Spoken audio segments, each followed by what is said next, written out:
Hello, আসসালামু আলাইকুম ভাই ব্রাদার। কেমন আছো তোমরা সবাই? তো মূল কথা, আমি তোমাদের সাথে আমার ব্যক্তিগত জীবন সম্পর্কে কিছু শেয়ার করতে চাই। তো আমি এমন একটা ছেলে, কোনো মেয়ে বলতে পারবে না যে রাস্তা দিয়ে যাওয়ার সময় হোক, যেখানেই হোক, কোনো মেয়ের দিকে আমি খারাপ নজরে তাকাইছি বা কোনো মেয়ের সাথে আমি কথা বলার চেষ্টা করছি।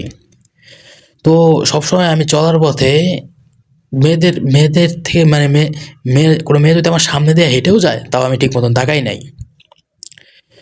তো তোমরা খুব ভালো করে জানো, গেম থেকে কোনো একটা ছেলে একটা মেয়ের ডু বানাবে, কথা বলবে, জাস্ট কিছুটা সময়ের জন্য টাইম পাস করবে।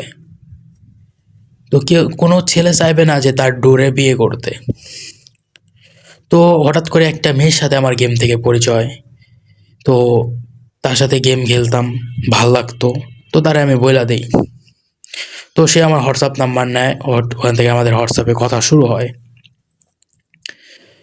তো সে আমারে কথা দেয় যে সে আমারে কখনো ছাইড়া যাবে না। সে তার বাবার কসম কাটে, তার আম্মুর কসম কাটে, সে কোরআনের কসম কাটে। তো হঠাৎ কইরা ভাই একদিন আমারে ব্লক কইরা দেয়। কি জন্য ব্লক করছে আমি জানি না। তো ২ দিন পর তার টিকটক আইডিতে দেখি একটা ছেলেরে নিয়ে ভিডিও পোস্ট করছে এবং ওর ফলোয়িং এ একটা ছেলে।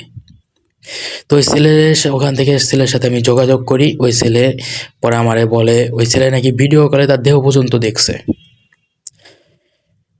তো আমি কি ভাই তার দেহকে ভালোবাসতে পারি নাই বলে কি আমি তাকে ভালোবাসতে পারি নাই? আমি তো জানতাম আমি তো জানতাম যে আমি তারে পাইলে পারে আমি তার দেহ পাবো, আমি সব পাবো, আমি সবকিছু পাবো তারে পাইলে। তো আমি কি তার দেহকে ভালোবাসতে পারি নাই বলে কি ভালোবাসতে পারি নাই তাকে?